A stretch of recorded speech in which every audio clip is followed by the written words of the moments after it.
बिस्मिल्लाहिर्रहमानिर्रहीम। आज जो हम पढ़ेंगे जो रिमेनिंग टर्मिनल्स रह गए थे हमारे वहाँ से स्टार्ट करेंगे। तो सबसे पहले हम इंट्रोडक्शन में देखते हैं। एक क्वेश्चन से स्टार्ट करते हैं इंट्रोडक्शन। एक सिंपल क्वेश्चन है, why do companies like Toyota, Nestle और Samsung invest in other countries?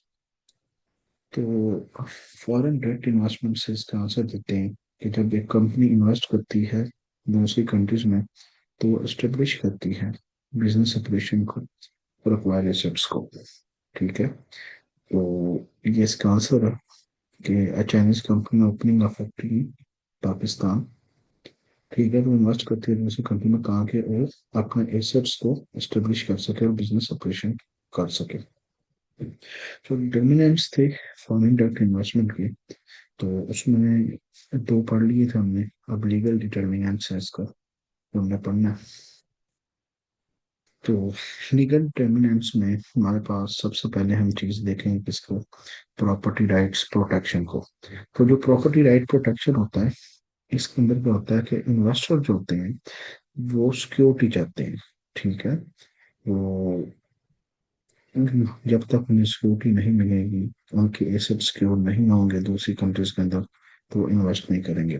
फिर उसके बाद दूसरी चीज जो इन्वेस्टर चाहते हैं, वो उनके पास क्या है, ईज ऑफ डूइंग बिजनेस। ठीक है, तो ये जो ईज ऑफ डूइंग बिजनेस होता है, इसके अंदर क्या होता है, ये जो ईज ऑफ डूइंग बिजनेस है, इसके अंदर क्या होता है कि हमारे पास अगर हम बात करें तो जो ब्यूरोक्रेसी होती है वो लेस हो जाती है और इन्वेस्टमेंट इसके अंदर ज्यादा हो जाती है। मतलब क्या इसका, कि जो प्रोसीजर है वो सिंप्लीफाइड होता है, किसी भी बिजनेस को स्टार्ट करने का इजी होता है, ताकि वो परमिट्स को obtain कर सके और इन्फोर्स कर सके कंट्रैक्ट्स को। ठीक है, किसी भी एक कंट्री में जो कि मोर अट्रैक्टिव हो फॉरेन इन्वेस्टर्स के लिए। फिर उसके बाद हमारे पास क्या है, जुडिशियल एफिशिएंसी है। इसके अंदर क्या होता है कि जो डिस्प्यूट रेजोल्यूशन होते हैं वो क्विकली होते हैं। कोई भी एफिशिएंट और इम्पार्शियल लीगल सिस्टम जो होता है वो इन्फोर्स करता है कॉन्ट्रैक्ट्स को और रिजॉल्व करता है डिस्प्यूट्स को इफेक्टिवली। ठीक है, ये डिटर्मिनेंट्स है किसका, फॉरेन डायरेक्ट इन्वेस्टमेंट का। फिर उसके बाद बात करते हैं अगर हम सोशल एंड कल्चरल डिटर्मिनेंट्स की। तो जो हमारे पास सोशल एंड कल्चरल डिटर्मिनेंट्स होता है, इसके अंदर हमारे पास क्या आती है, कल्चरल अफिनिटी आ जाती है। ठीक है, इसके अंदर हमारे पास क्या होती है, सेम लैंग्वेजेस को अगर हम देखते हैं या सेम कल्चर को देखते हैं या बिजनेस प्रैक्टिसेस के अंदर सिमिलरिटीज को देखते हैं, तो ये क्या होता है इसके अंदर कि ये इजियर हो जाता है इन्वेस्टर के लिए उनके बिजनेस को ऑपरेट करने में फॉरेन कंट्रीज के अंदर। और जो फॉरेन इन्वेस्टर होते हैं ये उनके लिए अट्रैक्ट होता है। फिर उसके बाद बात करते हैं हम एजुकेशन एंड स्किल लेवल की। तो जो कंट्रीज हमारे पास क्या नाम है, वेल एजुकेटेड होती हैं, और जहाँ पे हमारे पास स्किल वर्क फोर्स होती है, वो मोर अट्रैक्टिव होती है इन्वेस्टर के लिए, specially in knowledge intensive and industries के लिए।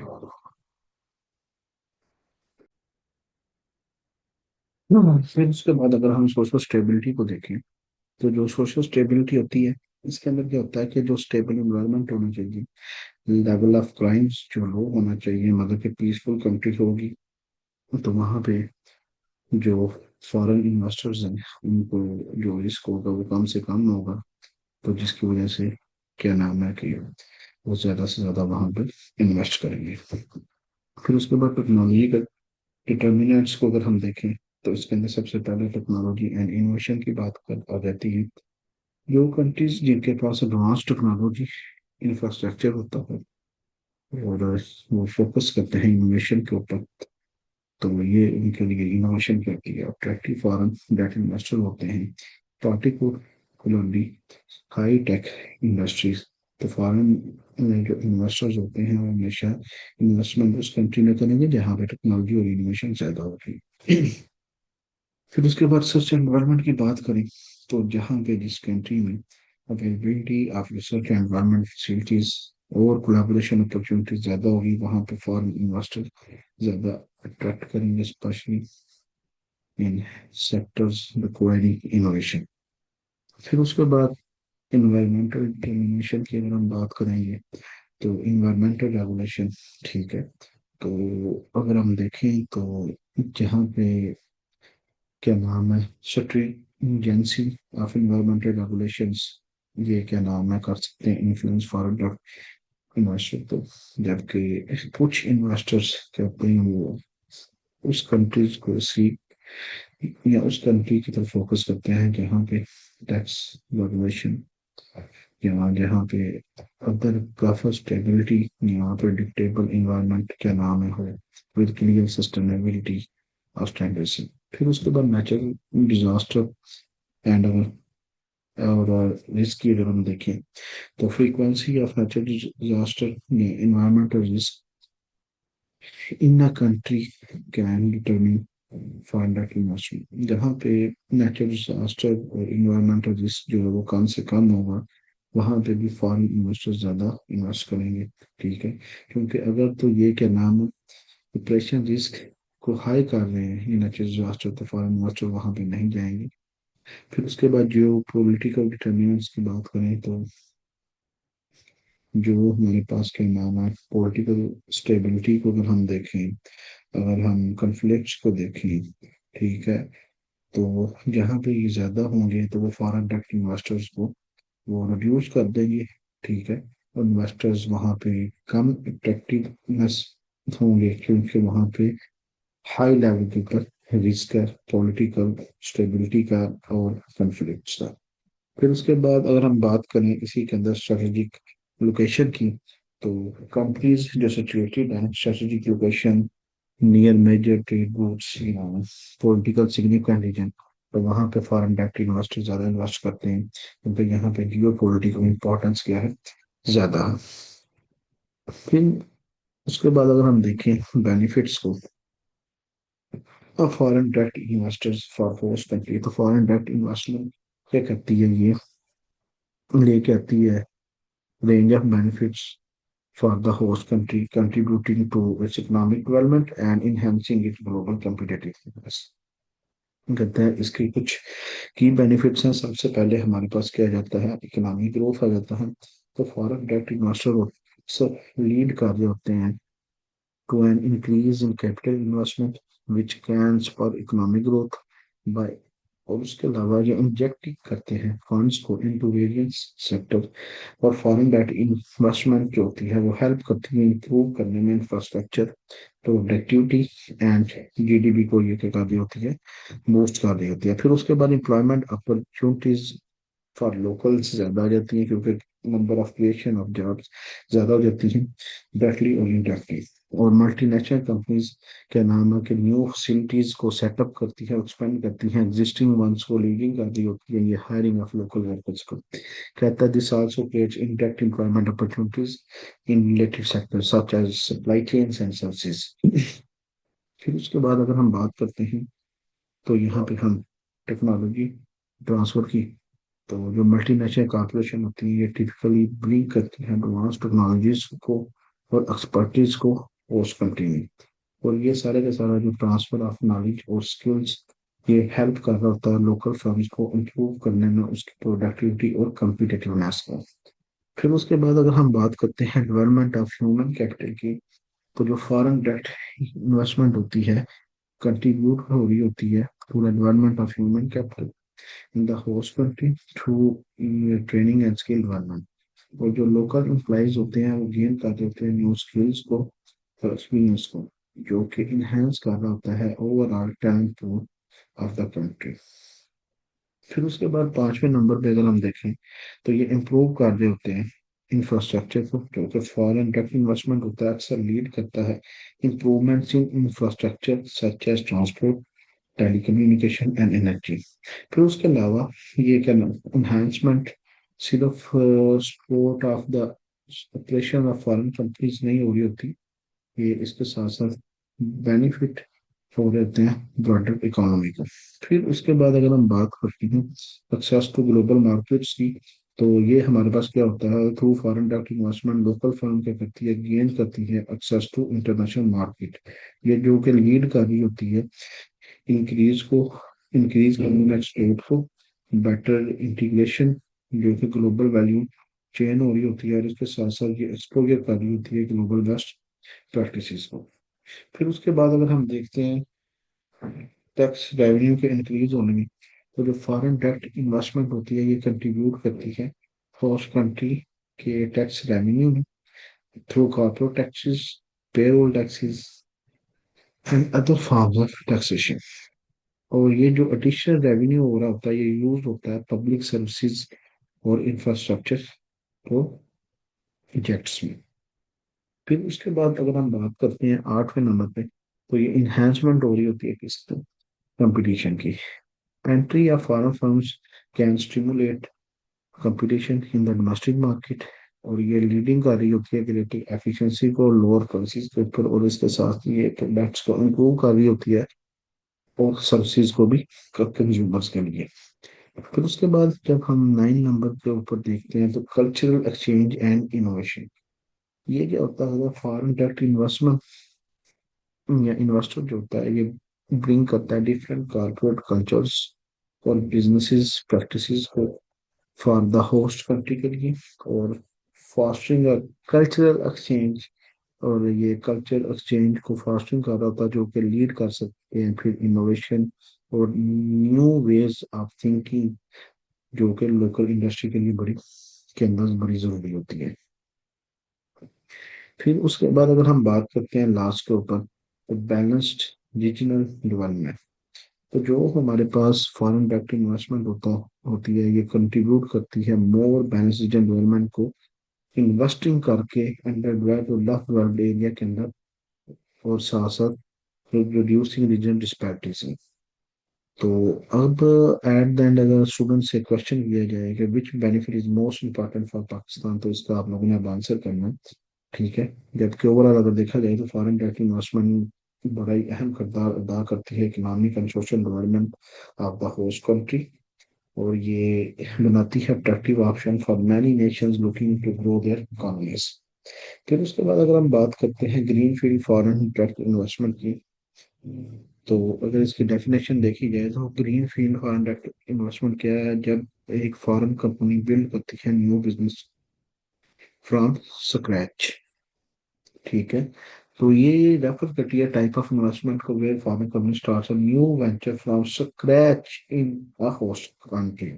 अगर टिपिकली ये इन्वॉल्व होती है construction of new facilities such as factories, office और रिसर्च सेंटर, और ये क्या नाम है डेवलपमेंट कर रही होती है new infrastructure. Unlike mergers and acquisition where an investor buy existing business, greenfield foreign direct investment is about creating a new business presence in the foreign market। जो greenfield foreign direct investment होती है ये create कर रही होती है एक new business presence को इन द फॉरेन मार्केट के अंदर। तो अगर इसके करेक्टरिस्टिक की बात की जाए तो हमारे पास क्या नाम है न्यू फैसिलिटीज के अंदर हमारे पास अगर देखा जाए तो फैक्ट्रीज आ जाती हैं, ठीक है, डिफरेंट प्लांट्स आ जाते हैं, डिस्ट्रीब्यूशन सेंटर आ जाते हैं, आरसीज आ जाती हैं। और अगर कंट्रोल की बात की जाए फुल कंट्रोल बाय इन्वेस्टर की, तो foreign investor usually retains full control over the new enterprise. ये पूरा इनका कंट्रोल होता है, ठीक है, और उसके अंदर अंदर जो डिसीजन लेने होते हैं रिलेटेड टू मैनेजमेंट ऑपरेशंस और स्ट्रेटजीज के, और ये जॉब क्रिएट भी कर रहे होते हैं। ठीक है, ये significant number of new jobs green field foreign direct investment से क्या नाम है होस्ट कंट्री के अंदर आ रही होती हैं as the new facilities require local employees to create. ठीक है, जो जितनी भी न्यू फैसिलिटीज होती है उन्हें जरूरत होती है लोकल एम्प्लॉयज की क्रिएट करनी है। फिर उसके बाद अगर हम बात करते हैं टेक्नोलॉजी एंड नॉलेज ट्रांसफर की, तो ये एस्टेब्लिश कर रहे होते हैं new facilities often involve the introduction of advanced technology, modern management practices की और specialized expertise की, जो कि बेनिफिट हो रहा होता है उस कंट्री को।